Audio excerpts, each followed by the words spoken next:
Absent అయితే sir వాని గురించి నాకు కూడా చెప్పాడు. నేను కూడా పిలిచి చెప్పిన ఎందుకంటే అన్ని సెలవు పెట్టుకుని లేకపోతే చెప్పి ఎందుకు ప్రాబ్లం అంటే తర్వాత పర్సనల్ ప్రాబ్లం చెప్పాడు.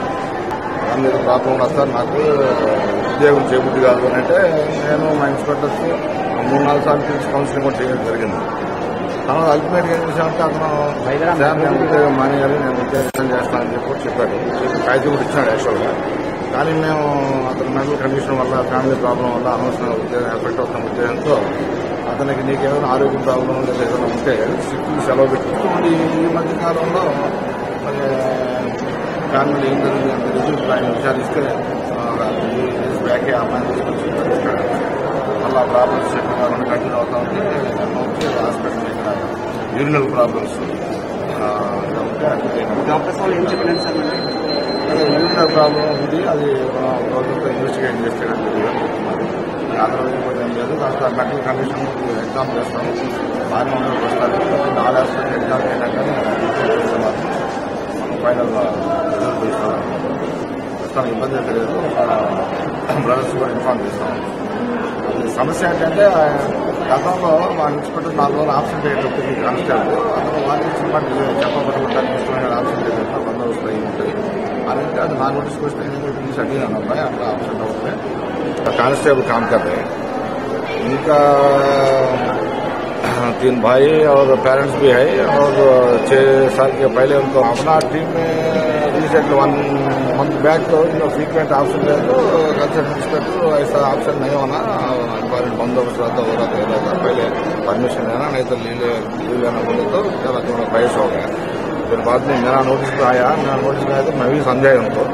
फिर बाद में भी एब्सेंट हो गया. एब्सेंट होने के बाद तो मैं फिर बोला कि बात क्या है तेरा प्रॉब्लम क्या है बोले तो जब उनको रिवील करा फैमिली मैटर्स है सर, प्रॉब्लम सर बहुत सता रहेगा फैमिली वाला.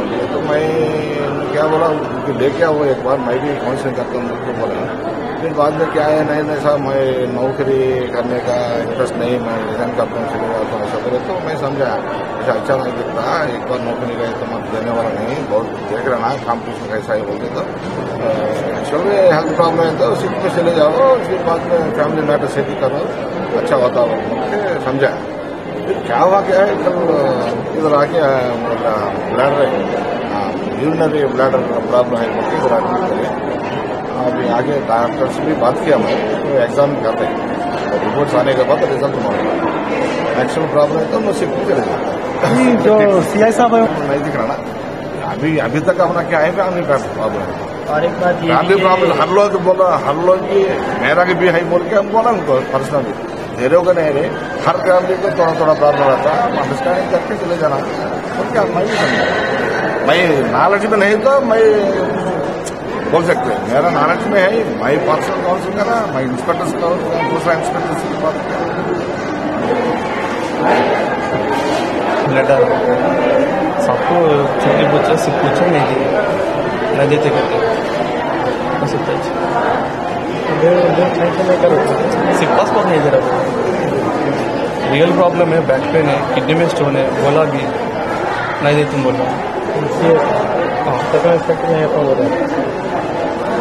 ऑटो में जाने गाड़ी नहीं चला सकते बोले तो ऑटो में आप बोल रहे कैसे जाने के आपको मालूम है. सर्विस करते हैं भास्कर सर उसके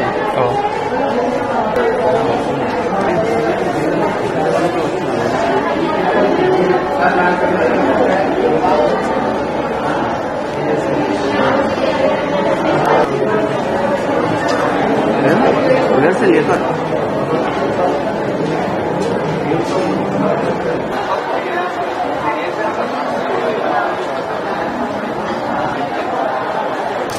बड़ा सा